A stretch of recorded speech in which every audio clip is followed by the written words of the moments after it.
төсөл өвчний нөхцөл байдлын талаарх мэдээллийг миний бие эрүүл мэндийн яамны нийгмийн эрүүл мэндийн бодлогын гацны дараах төр та бүхэнд хүргэх гэж байна. За өнгөрсөн 7 хоногийн мэдээгээр амралтоор суурилсан тандалтын нэгжүүдэд нийт 277,320 хүн хандаж тусламж үйлчлэгээ авснаас 21,367 буюу 7.7% нь том төсөл өвчний ийм онцлогоор одоо хандаж эмнэлгийн тусламж үйлчлэгээ авсан байна.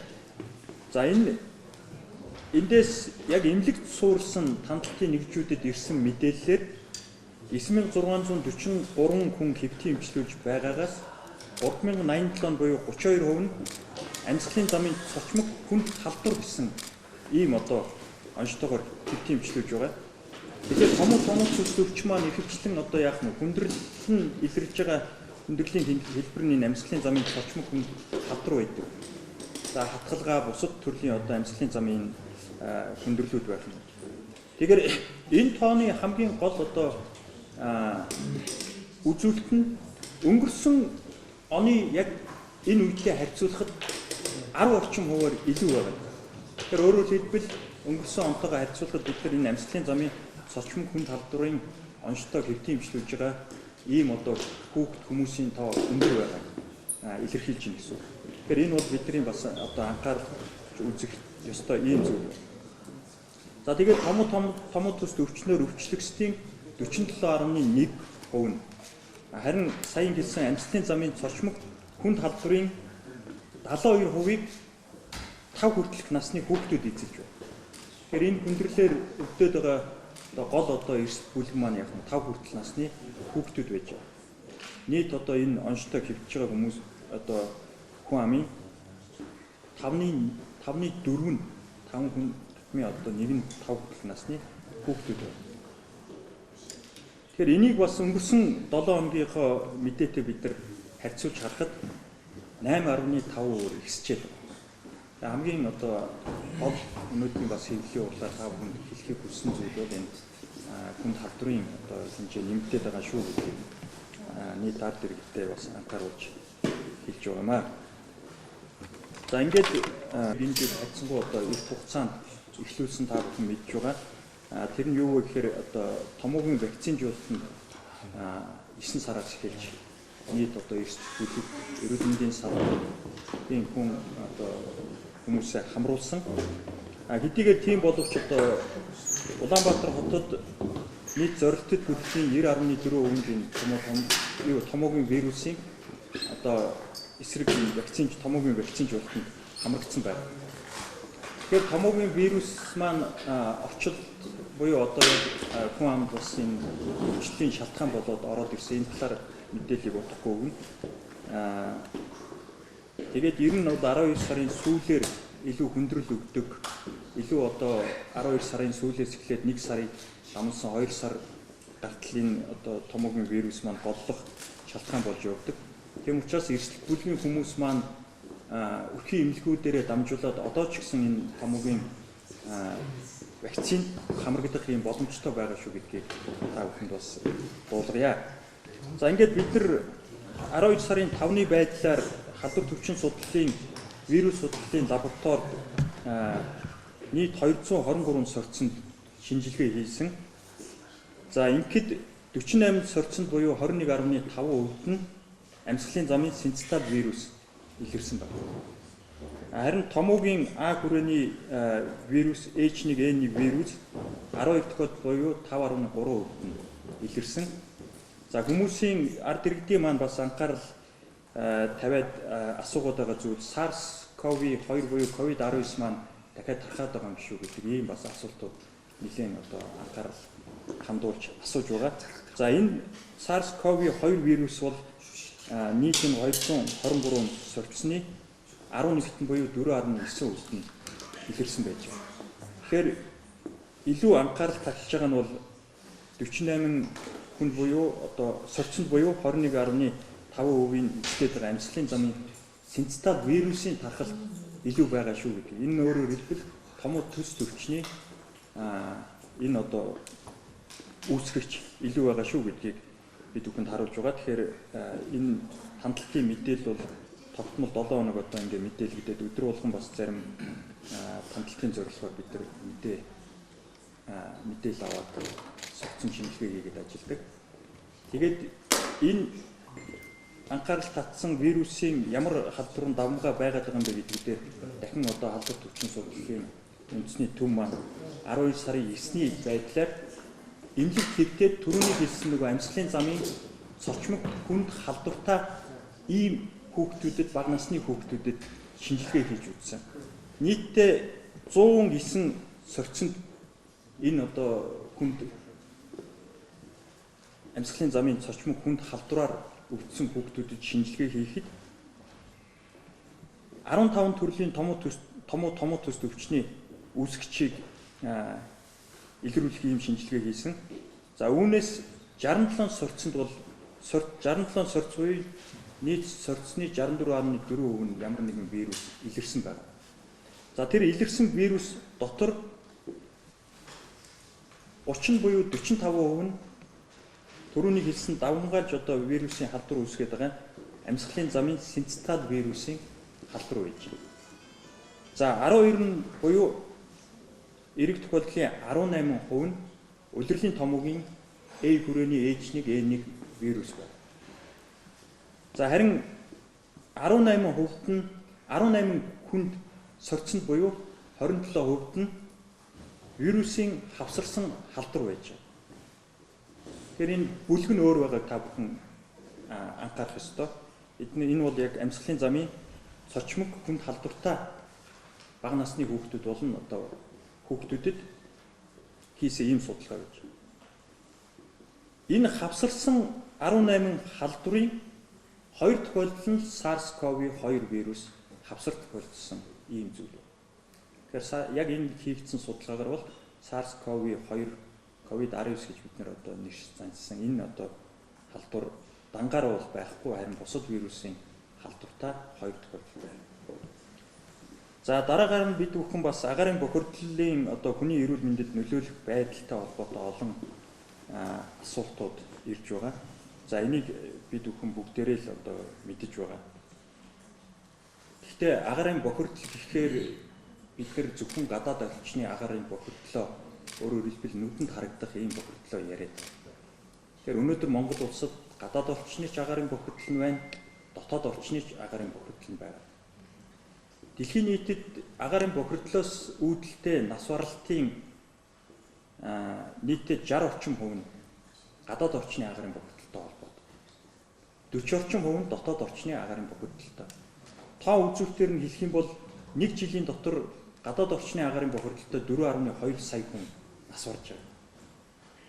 Харин одоо дотоод орчны агаарын бохирдлын шалтгаантай 3.2 сая хүн дэлхийд дахинд одоо нас бардаг. За тэгээд агаарын бохирдол маань хүн амын эрүүл мэндэд нөлөөлөх, хүрээлэн буй орчинд нөлөөлөх, мэдээж одоо эдийн засаг нийгмийн үр нөлөөнүүд нь одоо маш их. Хүүхэд нь өвдлөө гэхэд тэр одоо аав ээжийн эцэг их нь ажлаасаа чөлөө авах.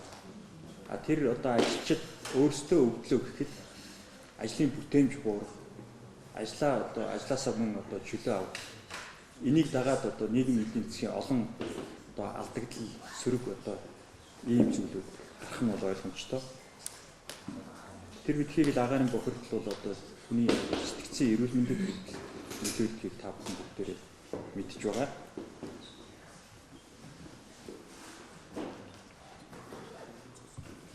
Тэгэхээр энэ дагуу мэдээж эрүүл мэндийн салбар маань олон жил судалгаа шинжилгээ хийж ирсэн. Тэр дотроо гадаад орчны агаарын бохирдолд ямар хүчин зүйлүүд нөлөөлж байна? Дотоод орчны агаарын бохирдол бас ямар одоо зүйлүүд энэ агарыг бохирдуулаад байдгийг гэдэг талаар олон одоо судалгаа шинжилгээ хийгдэж ирсэн. За 2021 онд Инх жаргал нарын судлаачдын хийсэн судалгаа байдаг. Энэ нь бол амьсгал зүрх судасны тогтолцооны өвчлөл, нас барал, өвчний дарамтлал, гадаад орчны агаарын бохирдлын нөлөөлөл ямар байгаа юм бэ гэдэг ийм одоо судалгаа хийсэн. За энэ судалгаагаар зүрхний шигдээс өвчний 31.4%, тархины судасны өвчний 31%, уушгины хатгалгааны 18%, за уушгины архив бүгдэрт өвчний 13.3% нь агаарын бохирдолд нөлөөлдөг болохыг тогтоосон ийм судалгаа байж.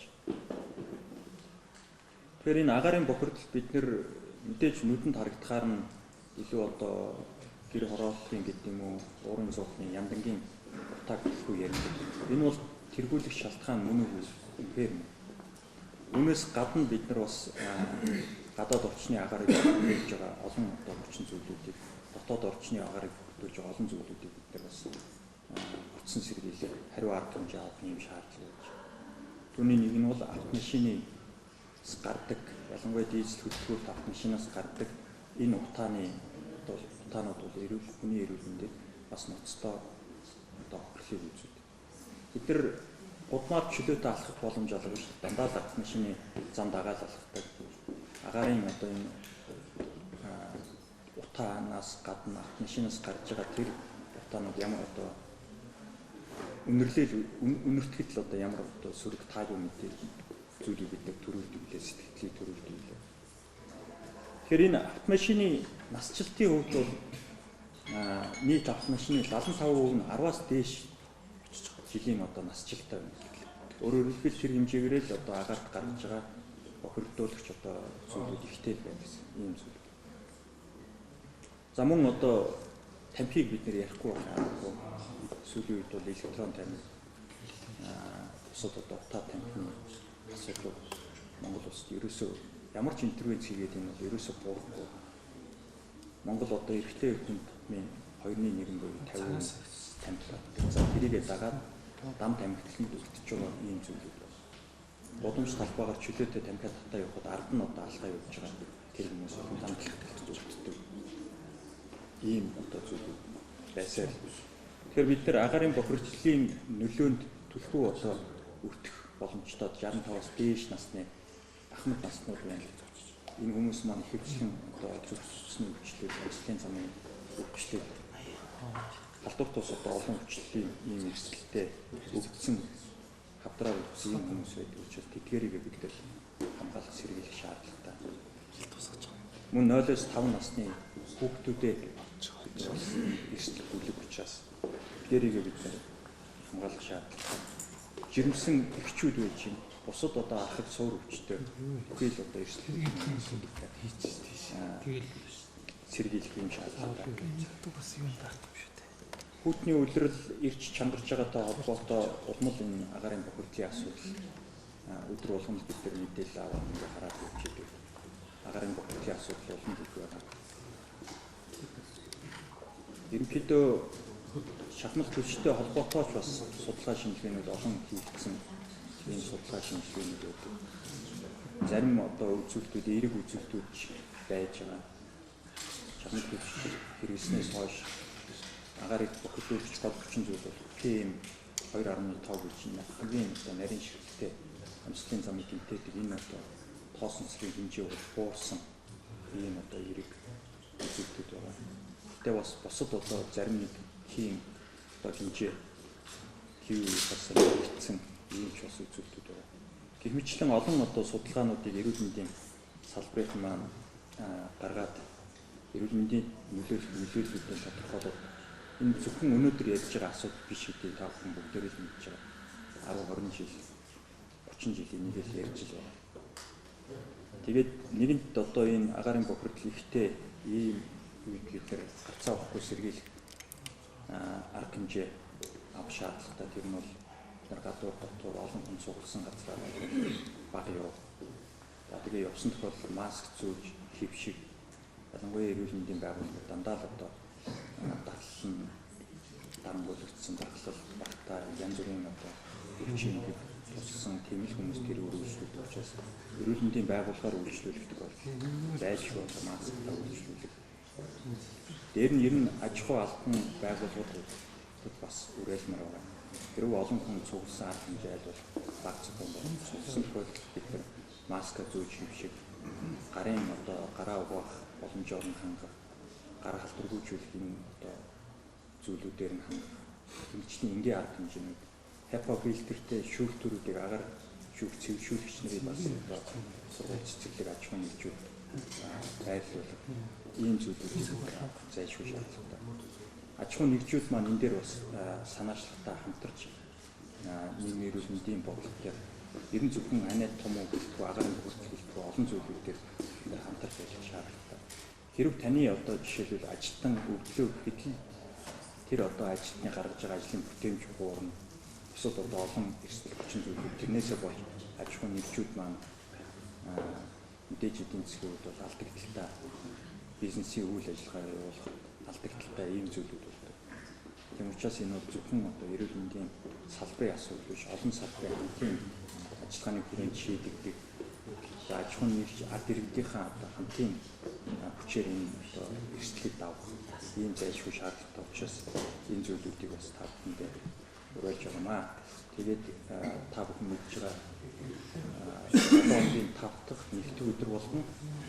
Яг одоо мэргэжлийн эмчнэр оролцсон халдвар төвчин судлалын үндэсний төв, нийслэлийн эрүүл мэндийн газар, за тэгээд нийгмийн эрүүл мэндийн үндэсний төв гэх мэтлэн мэргэжлийн байгууллагууд оролцсон, өмч мэргэжлүүд оролцсон мэдээллүүд та бүхэнд өгч байгаа. Яг энэ өвчлөлийн үед ямар одоо арга хэмжээ авах уу гэдэг энэ зөвлөгөөнүүдийг та бүхэнд хүргэж байгаа. Эрүүл мэндийн яамны вебсайтаар олон одоо мэдээлэлүүд тархаж байгаа учраас эндээс бас баталгаатай нотлохотой мэдээллүүдэд та бүхэн маань аваарай гэдгийг хүсэж байна. Тэгээ өнөөдөр бол зөвхөн одоо миний биеийн вирусын ямар вирус орчил байгаа өөрөөр хэлбэл ямар өвчлөл үүсгэж байна. Ямар одоо зүйл нь илүү одоо хүндрэл үүсгэж байна. гэдэг талаар та бүхэнд мэдээлэл өгч байгаа. Тэгээд шаардлагатай мэргэжлийн эмч нарын зөвлөгөө мэдээллийг бол түрүүний хэлсэн 5 дахь өдөр, 1 дахь өдөр болгоны 10 цагийн мэдээгээр та бүхэн маань хүлээж аваарай гэж хэлье. Ингээд нийт хүрэлцэн хэлсэн хэв мэдээллийн байгууллагуудаа баярлалаа. Та бүхэнд одоо оролцоо бас хамгийн их үүдэг иргэдэд зөв мэдээллийг зөв цагт хүргэх, цаг алдалгүй хүргэх ийм асуудал байдаг шүү гэдэг. За бодно цөөхөн 1-2 л асуудал байна. Яг л би түрүүн хэлсэн 5 дахь 1 дахь өдөр байн бодом мэргэжлийн эмчнэр маань асуудал байна.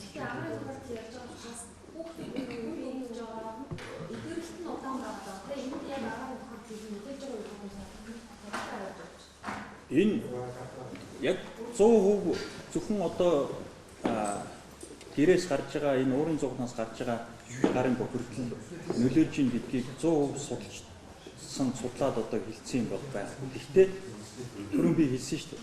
Тэртээ тэргүй агарын бохирдол маань зөвхөн том үгэлтгүүгээр зүрх судасны өвчлөл, хавдар, бусад одоо олон халдвар бус өвчний халдвар төвчний үед ч гэсэн энэ бол яах нь гол одоо хөндрүүлж байгаа хүчин зүйлүүд нь болтго нь бол ойлгомжтой байхгүй. Тийм учраас энэ бол нөлөөлж байгаа нь бол тодорхой. Тийм учраас бид нэр одоо гадуур гарахтаа аль олон хүн цугласан газараа баг юу. Дээр нь ганцхан гадаад орчны агарын бохирдол биш ээ. Сая нас оролтын тэр дэлхийн нийтийн мэдээг та бүхэн анзаарсан. 40% нь дотоод орчны агарын бохирдол.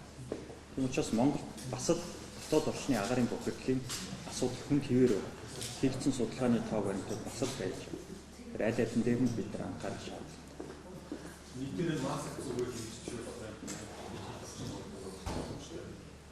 ер нь та бүхэн мэдж байгаа ковид сар тахлын үед бид нар нийтээрээ баг маск зүүж байсан. Гэхдээ тэнд бол олон хүчин зүйлүүд нөлөөлж байсан. Зөвхөн маск биш, карантин, одоо тусгаарлах олон хүчин зүйлийн дүнд бол яг тухайн жилүүдэд бол амьсгалын замын энэ халдвар төвчнүүд бол угаасаа эрс буурсан. Гэхдээ энийг шууд одоо бүр тийм мэдээж огцсон бүр эрс буураад огцсон буурсан үзүүлэлтүүд байгаа ч гэсэн энэ түрүүний хэлсэн олон нөлөөлөх хүчин зүйлүүд байгаа. Магадгүй нөгөө эрүүл мэндийн байгууллагаар үйлчлүүлж ковидын халдвар авахаас сэргийлээд тэрнээсээ бас айгаад иргэд маань гэрээрээ имчилгээ хийх, гэрээрээ одоо бас эмнэлэгт хандахгүйгээр өөрөөр хэлбэл бүртгэдэггүйгээр өнгөрсөн тохиолдлууд бас байхыг үгүйсэхгүй. Гэхдээ дэлхийн нийтээр өгж байгаа зөвлөмж нь энэ агарын бохирдлын үед том төсөл өвчний үед маск зүүх нь хамгийн одоо үр дүнтэй ийм арга. Тэгээ энгийн маскаас авахулбал N95 утаа шүүх боломжтой энэ одоо маскуудыг л бид нэр зүүж хэвших ёстой. Тэгээд харьцангуй одоо ард иргэд маань тийж одоо ковид сар тахлаас өмнө маск зүүсэн хүнд хүний нүдэнд их содон өвөрн сар гэдэг байсан бол одоо бол маск зүүгээд явахад хинч тэгж одоо баг гадуур гарах тийм шалтгаан болдоггүй. Энэ учраас өсөөл одоо маска зүүхийг л бүх одоо ард хэрэгтэй л байна. За баярлалаа та бүхэнд.